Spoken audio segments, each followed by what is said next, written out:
Hi అండి. పల్లీలు ప్రపంచం మీద రెక్కాడితే కానీ డొక్క నిండని కుటుంబాలు ఎన్నో ఉన్నాయి. అందరూ మటన్ చికెన్ తినాలంటే తినలేరు కదా. 1000 రూపాయల మటను, 300 చికెను కేజీకి. రోజు కూలి చేసుకున్న వాళ్ళు తినాలంటే కష్టం కదా. అందరూ కూలి చేసే వాళ్ళు కూడా ఒక్కలాగా లేరు.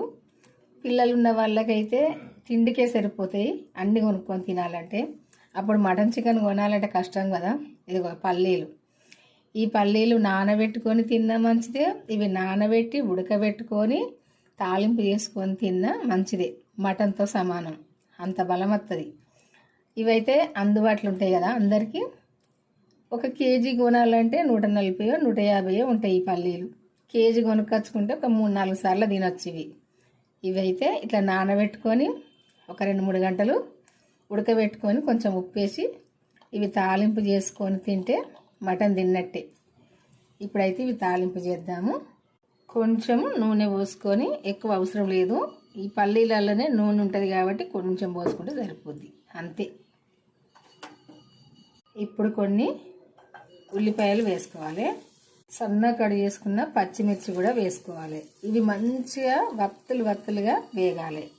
కొంచెం ఉప్పు వేసుకోవాలి. పల్లీలల్లో మనం ఉప్పు వేసి ఉడికించుకుంటాం కదా, ఇప్పుడు కొంచెం వేసుకుంటే సరిపోద్ది. కొంచెం పసుపు వేసుకొని ఇవి మంచిగా వేగాలి. ఇట్లా మంచిగా కలుపుకుంటా మంచిగా ఇది వేగనియాలి. ఇట్లా వేగాలి, మాడిపోయినాయా అనుకునేటట్టు ఇట్లా వేగాలి. ఇట్లా వేగినప్పుడే తింటే మంచిగా ఉంటాయి, మిర్చి అయినా ఉల్లిపాయ అయినా. ఇప్పుడు ఈ పల్లీలు ఇందులో పోసుకోవాలి. పచ్చిమిర్చి వేసినాం కదా, కొంచెం కారం వేసుకోవాలి. ఎండు కారము మనం తినే అంత. కారం కూడా మంచిగా ఈ పల్లీలకు పట్టాలి. మంచిగా కొద్దిసేపు అయితే ఇట్లా కలుపుకోవాలి. నూనెలో పల్లీలకు కారం పట్టేటట్టు కలపాలి. ఇట్లా కలిపినాక ఉల్లిపాయలు కొన్ని ఉంచుకొని సన్నగా కడిగేసుకున్న ఉల్లిపాయలు కొన్ని వీటిపైన చల్లుకోవాలి.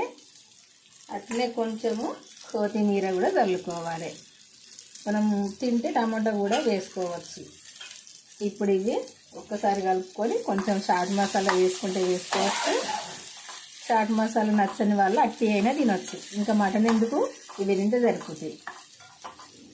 ఇంట్లో అందరూ తినొచ్చు, అందరికీ బలమే. మనందరికీ తెలిసిందే తింటే బలమని. అందరం తినొచ్చు, అందరికి అందుబాటులో ఉంటాయి, అందరం తినొచ్చు.